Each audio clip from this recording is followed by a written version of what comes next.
décrocher. Oh, 2 fois.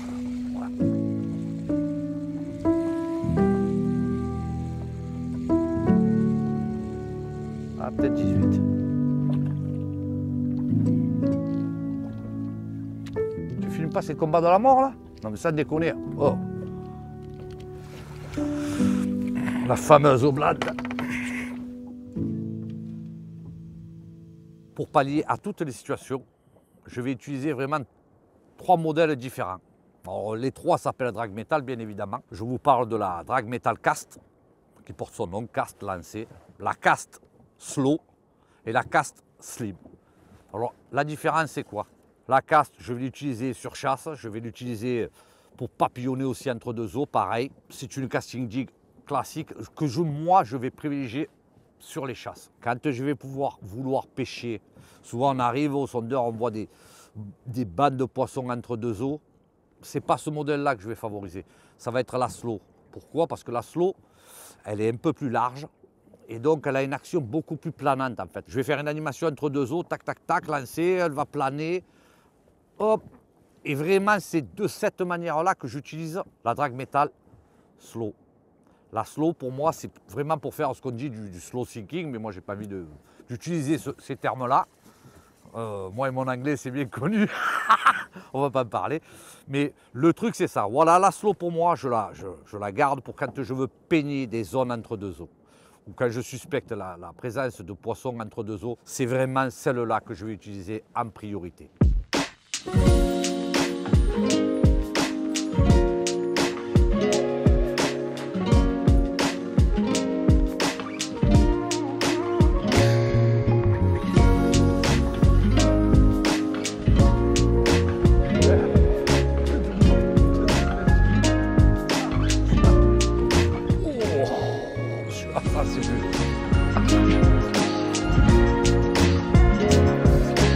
Ah, décroché.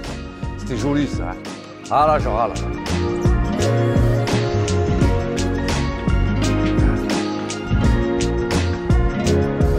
Oh, celle-là, elle est exceptionnelle.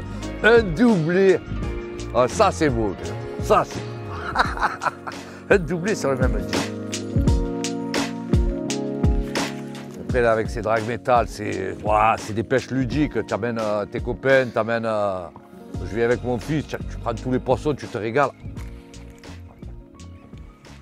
Puis l'intérêt, ce leurre-là, pour moi, c'est un véritable 4x4 parce que tu fais tout avec. Tu vas faire du linéaire, tu vas pêcher sous le bateau, tu vas pêcher au sondeur, tu vas pêcher du bord à lancer très loin, tu vas lancer sur chasse.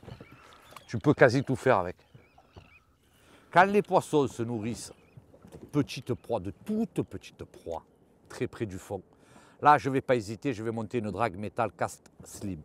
L'intérêt, c'est qu'elle est très fine et donc finalement, elle descend très très vite. Même si j'utilise une 15 grammes, elle ne met pas longtemps pour atteindre 10-15 mètres d'eau. Voilà, petite animation minimaliste près du fond, des décollages d'1 mètre ou 2, je la laisse redescendre.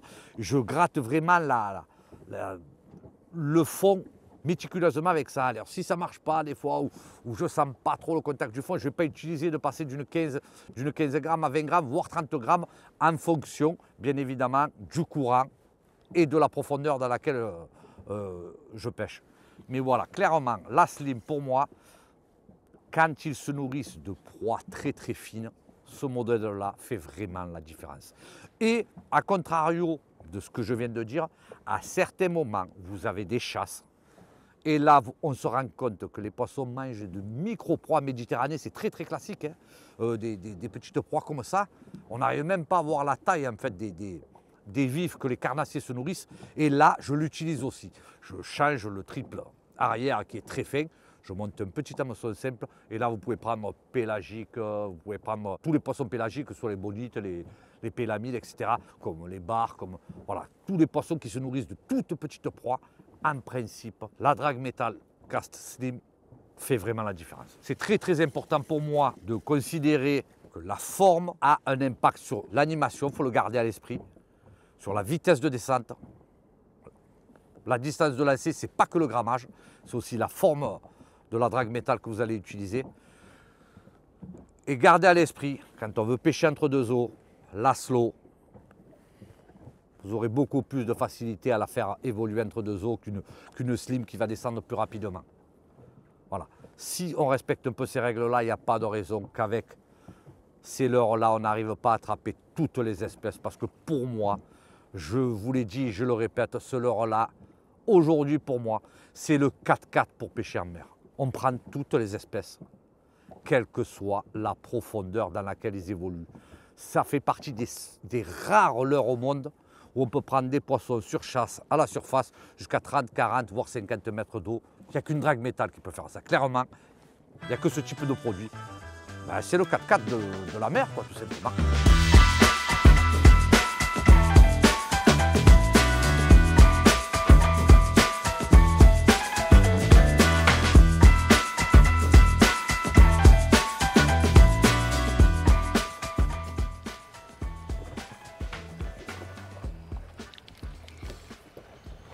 Allez. Oh, maquereau. Ah, c'est des vrais combattants, ces poissons. Sur des petites castiques jig, là, c'est un régal, regarde ça.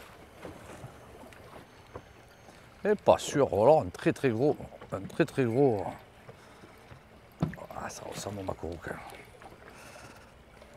Un très très gros. Ouais, c'est un gros en fait. Oh, c'est un chat. Ah, ce steak. Ah, c'est un beau ça. Ça, c'est un vrai beau ça. Ah ouais.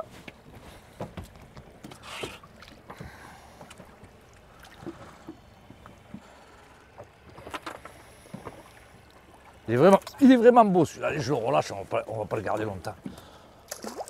Mes 3 couleurs préférées, celles qui me rapportent le plus régulièrement du résultat.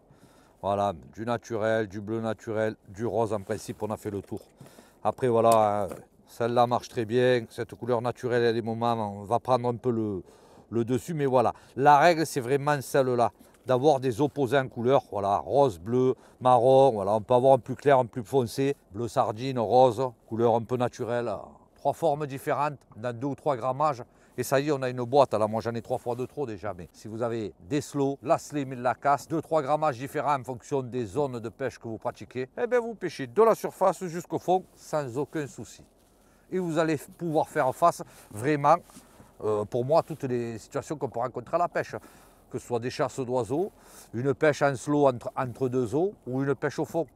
Voilà, vous allez pouvoir pêcher profond, pas profond, des zones de courant, des zones de calme. Vous allez faire face avec ce type de leurre à toutes les situations.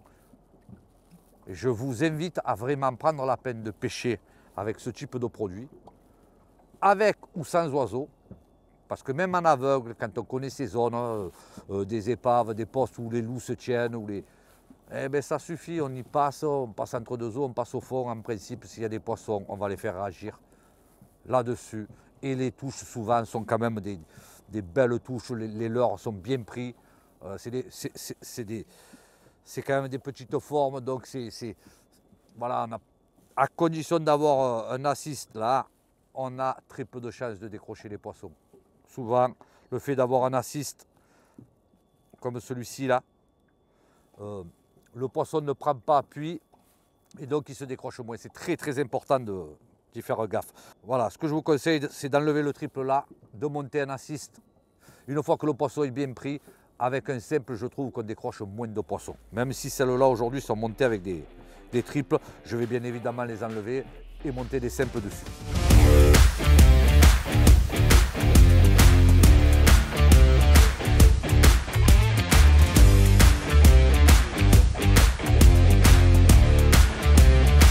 Il n'y a plus qu'à. Là. Oh, il s'est décroché.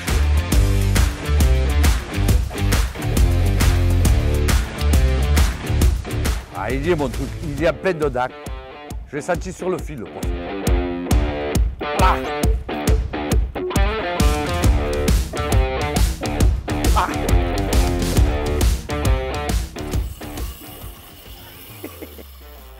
Ah là là là là. Et je te dis que cette drague métal, c'est un leurre extraordinaire. Ça prend tout. du poisson de 10 cm au plus gros poisson de Méditerranée.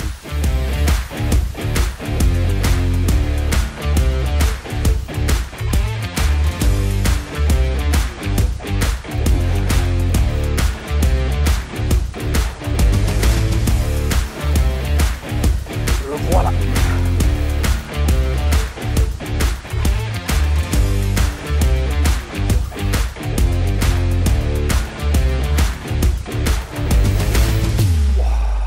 Décroché.